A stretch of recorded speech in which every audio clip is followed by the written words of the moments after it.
శ్రీ స్వామివారి కళ్యాణోత్సవాలు 6వ తారీఖు నుంచి 10వ తారీఖు వరకు జరుగుతాయి.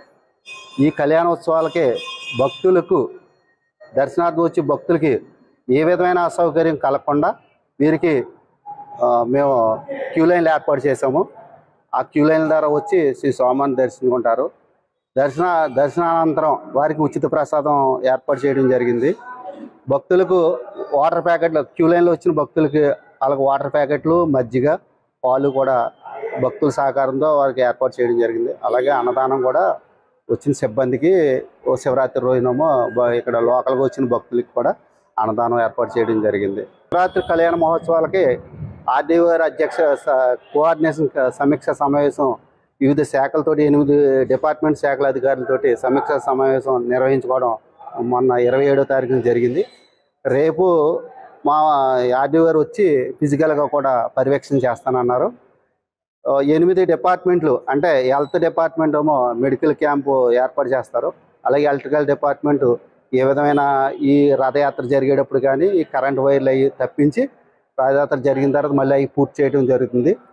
ఆ విధంగా ఆర్ఎంబి డిపార్ట్మెంటు వారి సహకారం కూడా వాళ్ళు అందిస్తానన్నారు. ఆర్ఎంబి అంటే రథానికి మూవింగ్ సర్టిఫికేట్ ఇవ్వాలి, ఫిట్నెస్ సర్టిఫికేట్ ఏమో మన ఆర్డీఓ గారు ఇస్తారు.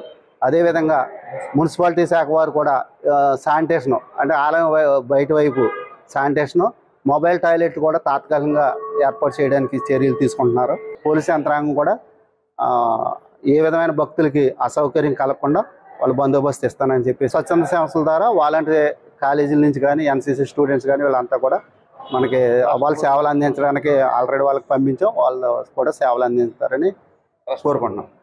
మా ట్రస్ట్ బోర్డు సభ్యులు వారి సహకారంతో, శాసనసభ్యులు వారి జగన్ శ్రీనివాస్ గారు వారి సహకారంతో, ఇంకా వివిధ శాఖల వారి సహకారంతో, అలాగే మహాశివరాత్రి ఉత్సవాలు రేపు ఉదయం బుధవారం ఏకాదశి ఆదివారం ఉదయం తెల్లవారుజామున స్వామివారికి మేలుకొలు కలిపి సుప్రభాత సేవ రుద్రాభిషేకం చేసి సాయంత్రం అంకురార్పణ ధ్వజారోహణ కార్యక్రమాలు జరుగుతాయి. అలాగే రేపు లక్ష్మీపతి పూజ 4 రోజులు 5 రోజులు కూడా లక్ష్మీపతి పూజ కుంకుమార్చన జరుగుతాయి. అలాగే ఉదయం సాయంత్రం కూడా స్వామివారి ఆలయంలో బలిహరణ కార్యక్రమం జరుగుతుంది. రేపు సాయంత్రం అంకురార్పణ చేసి దీక్షాధారణ ధ్వజారోహణ కార్యక్రమం జరుగుతుంది.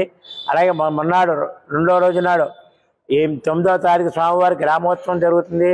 అలాగే తెల్లవారితే శుక్రవారం మహాశివరాత్రి నాడు తెల్లవారుజామునే 2ంటికే ఆలయం తెరిచి స్వామివారి భక్తులందరికీ దర్శనం ఏర్పాటు చేస్తారు.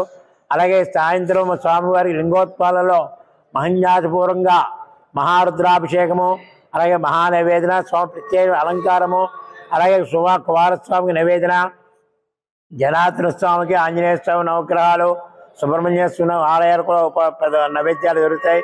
అమ్మవారికి కూడా మహానైవేద్యం జరుగుతుంది పైన అన్నపూర్ణాదేవికి. అలాగే తెల్లవారు స్వామివారికి ఆ మహానైవేద్యం నీరాజనందరం అయిన తర్వాత స్వామివారి కళ్యాణానికి గ్రామోత్సవం జరుగుతుంది.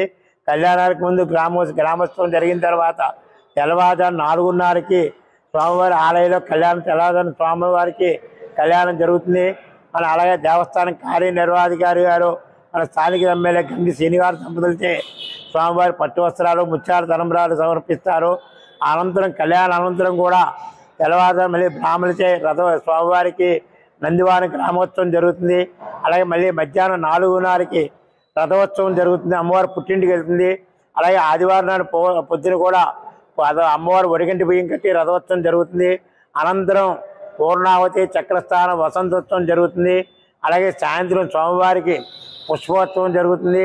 పుష్పోత్సవం అనంతరం గ్రామోత్సవం జరుగుతుంది. శేషవాహనం, గరుడు వాహనం గ్రామోత్సవం జరుగుతుంది. గ్రామోత్సవం అనంతరం స్వామివారికి పుష్పోత్సవం జరుగుతుంది. అనేక మంది భక్తులు వచ్చి దర్శనం చేసుకుంటారు.